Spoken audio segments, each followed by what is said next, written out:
হবেন মেজবাউদ্দিন পলাশ এবং নারায়ণগঞ্জ থেকে থাকবেন ইমরান আলী সজীব। শুরুতে চলে যাচ্ছে বগুড়ায় মাজেদের কাছে।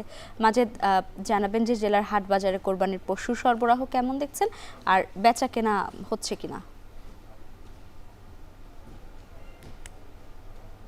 আপনি জানেন যে আর মাত্র 20 দিনের পরেই কিন্তু ঈদুল আজহা, আর ঈদুল আজহা উপলক্ষে যে কুরবানি হাটগুলো সেটা কিন্তু বেশ জমজমাটভাবে চলতে শুরু করেছে। কিন্তু আজকে যে হাটটিতে আমরা রয়েছি সেটি হলো বগুড়ার একটি বিখ্যাত হাট, সেটি হলো দুপচাচিয়া ধাপের হাট।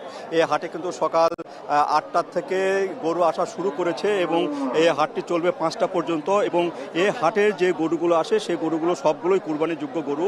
এবং এই হাটে আজকের যে দরদাম, সেই দরদামের কথা যদি আমি বলি, যে মাঝারি গোছের যে গরু দেখা যাচ্ছে সেটির দাম হলো 80 থেকে 1,20,000 1.5 লাখ পর্যন্ত।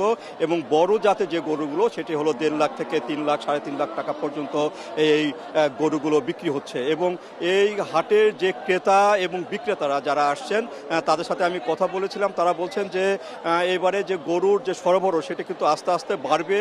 এবং এখানে 52,000 যে খামারি রয়েছে সেই খামারিগুলো যে গরু প্রস্তুত করেছে, প্রায় 7.5 লাখ গরু কিন্তু কুরবানির জন্য প্রস্তুত করা হয়েছে, যেখানে 4.5 লাখ এখানে কুরবানির জন্য বগুড়া জেলার প্রয়োজন। বাকিগুলো গরু বিভিন্ন জায়গায় কিন্তু এখানে সরবরাহ করা হয়, বিশেষ করে চট্টগ্রাম, ঢাকা সহ যে বিভাগগুলো রয়েছে যেখানে গরু বেশি প্রয়োজন হয় আর কি, গরুর স্বল্পতা রয়েছে, সেই হাটগুলোতে এবং সেই জায়গাগুলোতে কিন্তু এখানকার গরুগুলো যায় এবং সেখানে বিক্রি হয়।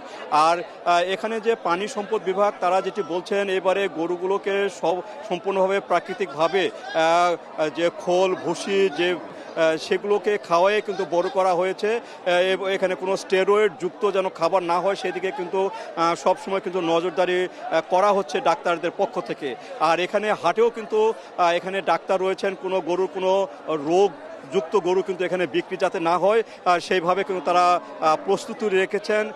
এখানে টাকা শনাক্ত করা, বিশেষ করে এখানে জাল টাকার যেন প্রচলন না হয় সেক্ষেত্রে কিন্তু একটা সতর্কতামূলক ব্যবস্থা রাখা হয়েছে ব্যাংকগুলোর তরফ থেকে। তাছাড়া আইন শৃঙ্খলা পরিস্থিতি এবং হাটের যে ব্যবস্থাপনা, সে হাটের ব্যবস্থাপনাও কিন্তু এখানে বেশ ভালো রয়েছে। এবারে হাটটি যদিও সরকারি পক্ষ থেকে পরিচালনা করা হচ্ছে, কারণ এখানে ইজারা দেওয়া হয়নি, সরকারি এখানে পরিচালনা করছেন, সেই ক্ষেত্রে কিন্তু এখানে যে মাসুল, সে মাসুলটা কিন্তু সরকারি রেটে নেওয়া হচ্ছে। এখানে কোনো অভিযোগ কিন্তু এখন পর্যন্ত যে ক্রেতা এবং বিক্রেতার কাছ থেকে পাওয়া যায়নি। তো এই ছিল লাইভে আমার কাছে বগুড়ার যে হাট, কুরবানির হাট, সে হাটের গরু সরবরাহ এবং দাম নিয়ে সর্বশেষ।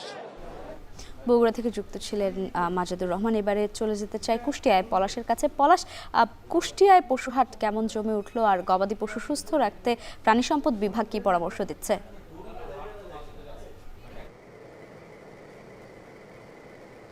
লাইবা এখনও কিন্তু যে বাজারগুলো, সেই বাজারগুলো কিন্তু এখনও জমে ওঠে নাই। তবে যে এই যে বাজারে কিন্তু যে ঠিক আমার পেছনে দেখছেন যেটি কিন্তু একটি খামার, এই খামারগুলো থেকে কিন্তু যে গরুগুলো কিন্তু প্রস্তুত করা হচ্ছে এবং একেবারেই যে খামারিরা যারা রয়েছেন তাদের কিন্তু ব্যস্ততা চরম পর্যায়ে রয়েছে। এবং তারা কিন্তু শুধুমাত্র যে এই ঈদুল আজহাকে কেন্দ্র করে কিন্তু তারা এই গরুগুলো আসলে লালন পালন করছেন এবং তারা কিন্তু বাজারে দাম পাওয়ার যে বিষয়টি, এখন পর্যন্ত কিন্তু আসলে যে বেচা বিক্রির যে বিষয়টি সেটি কিন্তু আসলে বাড়ে নাই। তারা বলছেন যে এবছর কিন্তু আসলে গোখাদ্যের দাম বেশি, এছাড়াও যে অন্যান্য যে বিষয়গুলো কিন্তু রয়েছে সেই ক্ষেত্রে কিন্তু তাদের কিন্তু একটা ব্যাপক একটা খরচের যে বিষয়টি সেটি কিন্তু তারা বলছেন যে শুধুমাত্র যে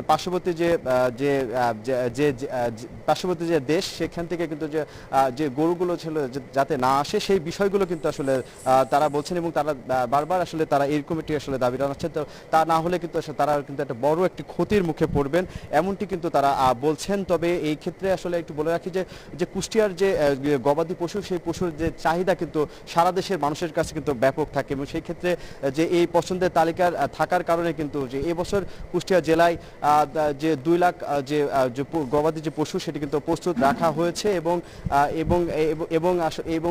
যে 19,000 অধিক যে খামারে সেগুলো কিন্তু আসলে প্রস্তুত রাখা হচ্ছে এবং এমনটি কিন্তু আসলে কুষ্টিয়ায় কিন্তু রয়েছে। এই ছিল আমার কাছ থেকে কুষ্টিয়া থেকে লাইবা। এবারে যাব নারায়ণগঞ্জে ইমরান আলী সজীবের কাছে। সজীব, একটু জানাবেন যে নারায়ণগঞ্জে কি পরিমাণ পশু প্রস্তুত করা হয়েছে আর খামারিরা কি বলছেন?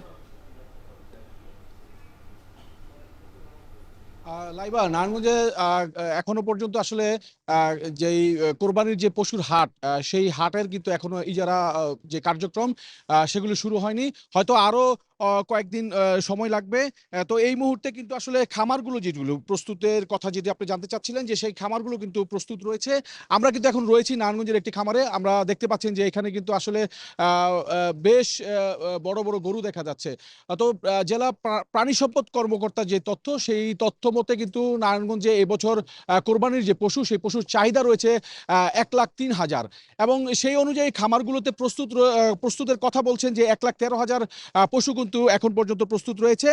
অর্থাৎ বলা যায় যে 10,760টি পশু উদ্বৃত্ত রয়েছে জেলায় এখন পর্যন্ত। মানে এই বছর এই প্রাণী সম্পদ অধিদপ্তরের দেওয়া তথ্য মতে এবছর আসলে এখন পর্যন্ত কোনো ঘাটতির কথা নেই।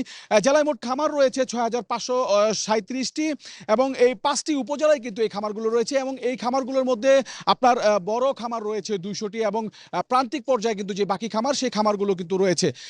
এবং এই খামার ছাড়াও কিন্তু অস্থায়ী যে পশুর হাটগুলো ইজারা দেওয়া হবে আসন্ন কোরবানি যে ঈদকে কেন্দ্র করে, সেই হাটে কিন্তু এই আরো অতিরিক্ত কিছু পশু সেখানে আসে বিভিন্ন জেলা থেকে। তো সব মিলিয়ে বলা যায় যে এবছর যে খামারি পশুর যে চাহিদা, সেই চাহিদার উদ্বৃত্ত পশু কিন্তু নারায়ণগঞ্জ জেলায় রয়েছে এবং পাশাপাশি শুধু কোরবানি উপলক্ষে গরুই নয়, এখানে ছাগল এবং দুম্বা সহ মহিষ সহ কিন্তু বিভিন্ন জাতের পশু এখানে রয়েছে। এবং এই সবচেয়ে বড় বিষয়, আরেকটি বিষয়, যে এই পশুগুলো কিন্তু আসলে বিভিন্ন নাম দেওয়া হচ্ছে। আপনার বিভিন্ন নানা রকমের যে নাম আছে, সেই নামগুলো কিন্তু রয়েছে। তো নারায়ণগঞ্জ থেকে পশুর খামার থেকে এই ছিল সবশেষ। লাইবা। কোরবানির সামনে রেখে হাট বাজারে উঠতে শুরু করেছে গবাদি পশু, আর